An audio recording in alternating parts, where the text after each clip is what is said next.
ಎಲ್ಲರಿಗೂ ನಮಸ್ಕಾರ. ನಾನು ಗಣೇಶ್ ಪಾಟೀಲ್. ಸ್ನೇಹಿತರೆ, ನಾವು ಇವತ್ತಿನ ಈ ವಿಡಿಯೋದಲ್ಲಿ ಭಾರತೀಯ ನಾಗರಿಕ ಸುರಕ್ಷಾ ಸಂಹಿತಾ 2023ಯಲ್ಲಿ ಬರುವ ಸೆಕ್ಷನ್ 36 ಅನ್ನು ಡಿಸ್ಕಸ್ ಮಾಡೋಣ. ಸೆಕ್ಷನ್ 36 ಈ ಒಂದು ಸೆಕ್ಷನ್ ಯಾರನ್ನಾದರೂ ಅರೆಸ್ಟ್ ಮಾಡಬೇಕು ಅಂದಾಗ ಆ ಅರೆಸ್ಟ್ ಮಾಡುವಂತಹ ಪ್ರೊಸೀಜರ್ ಯಾವ ರೀತಿ ಆಗಿರಬೇಕು ಮತ್ತು ಅರೆಸ್ಟನ್ನು ಮಾಡೋದಕ್ಕೆ ಹೋದಂತಹ ಆಫೀಸರ್ನ ಡ್ಯೂಟೀಸ್ಗಳು ಏನು, ಇವುಗಳ ಬಗ್ಗೆ ನಾವು ಈ ಸೆಕ್ಷನ್ನಲ್ಲಿ ನೋಡ್ತೇವೆ.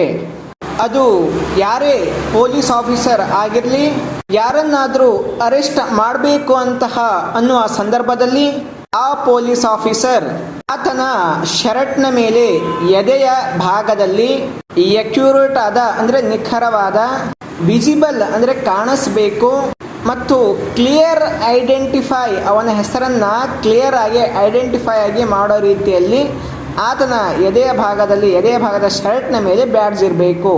ಮತ್ತು ಆತ ಏನು ಅರೆಸ್ಟನ್ನು ಮಾಡ್ತಾ ಇರ್ತಾನಲ್ಲ, ಅದಕ್ಕೆ ಒಂದು ಮೆಮೊರಂಡಮ್ ಅನ್ನು ಆತ ಪ್ರಿಪೇರ್ ಮಾಡ್ಕೋಬೇಕು. ಮೆಮೊರಂಡಮ್ ಮೀನ್ಸ್ ಒಂದು ಡಾಕ್ಯುಮೆಂಟನ್ನು ಆತ ಪ್ರಿಪೇರ್ ಮಾಡಬೇಕು. ಆ ಡಾಕ್ಯುಮೆಂಟ್ನ ಮೇಲೆ ಅಂದರೆ ಅರೆಸ್ಟ್ ಮಾಡುವಂತಹ ಡಾಕ್ಯುಮೆಂಟ್ನ ಮೇಲೆ ಅಟ್ಲೀಸ್ಟ್ ಒಂದು ವಿಟ್ನೆಸ್ನ ಸಿಗ್ನೇಚರ್ ಅಂದರೆ ಅಟೆಸ್ಟೆಡ್ ಆಗಿರಬೇಕು. ಆ ವಿಟ್ನೆಸ್ ಫ್ಯಾಮಿಲಿ ಮೆಂಬರ್ ಆಗಿರಬೇಕು ಅಥವಾ ಯಾರನ್ನ ಅರೆಸ್ಟ್ ಮಾಡಿರ್ತಾರೋ ಆ ವ್ಯಕ್ತಿ ಯಾವ ಲೋಕ್ಯಾಲಿಟಿಯಲ್ಲಿ ಉಳ್ಕೊಂಡಿರ್ತಾನೋ ಅಂದರೆ ಸ್ಥಳದಲ್ಲಿ ಉಳ್ಕೊಂಡಿರ್ತಾನೋ ಅಲ್ಲಿರುವಂತಹ ರೆಸ್ಪೆಕ್ಟೇಬಲ್ ಮೆಂಬರ್ನ ಮತ್ತು ಆ ಮೆಮೊರಂಡಮ್ನ ಮೇಲೆ ಯಾವ ಪರ್ಸನ್ ಅರೆಸ್ಟ್ ಆಗಿರ್ತಾನೋ ಆತನ ಒಂದು ಸಿಗ್ನೇಚರ್ ಕೂಡ ಅದರ ಮೇಲೆ ಇರಬೇಕು. ಮತ್ತು ಯಾರನ್ನ ಅರೆಸ್ಟ್ ಮಾಡೋದಕ್ಕೆ ಹೋಗಿರ್ತಾರೆ ಆ ವ್ಯಕ್ತಿಗೆ ಏಕೆ ಅರೆಸ್ಟ್ ಮಾಡ್ತಾ ಇದ್ದೀವಿ ನಿನ್ನನ್ನು ಅಂಥೇಳಿ ಆತನಿಗೆ ಇನ್ಫಾರ್ಮ್ ಮಾಡಬೇಕು.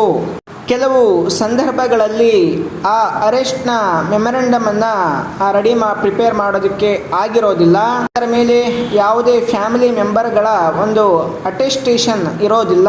ಅಂತಹ ಸಂದರ್ಭದಲ್ಲಿ ಅರೆಸ್ಟ್ಗೆ ಒಳಗಾಗುವಂತಹ ವ್ಯಕ್ತಿ ತಾನು ಅರೆಸ್ಟ್ ಆಗುವಂತಹ ವಿಷಯವನ್ನು ತನ್ನ ರಿಲೇಟಿವ್ಗಳಿಗೆ ಅಥವಾ ತನ್ನ ಮಿತ್ರರಿಗೆ ಅಥವಾ ಒಬ್ಬರಿಗೆ, ಎಲ್ಲ ಮಿತ್ರರಿಗಂತಲ್ಲ, ಅಥವಾ ಆ ಅರೆಸ್ಟ್ ಆದಂತಹ ವ್ಯಕ್ತಿ ಯಾರ ಹೆಸರನ್ನು ಸಜೆಸ್ಟ್ ಮಾಡ್ತಾನೋ ಅವರಿಗೆ ಇನ್ಫಾರ್ಮನ್ನು ಮಾಡಬೇಕಾಗತ್ತೆ.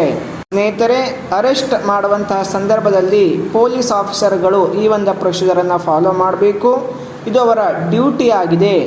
ಈ ಭಾರತೀಯ ನಾಗರಿಕ ಸುರಕ್ಷಾ ಸಂಹಿತೆಯ section 36 code of criminal procedure 1973ಯ ಸೆಕ್ಷನ್ 41B ಅನ್ನು ಕರೆಸ್ಪಾಂಡ್ ಮಾಡುತ್ತೆ. ಅಂದರೆ ಅದರಲ್ಲಿರುವ ಪ್ರಮುಖ ಅಂಶಗಳು ಇದರಲ್ಲಿ ಇವೆ ಅಂತ ಹೇಳಿ ಅರ್ಥ.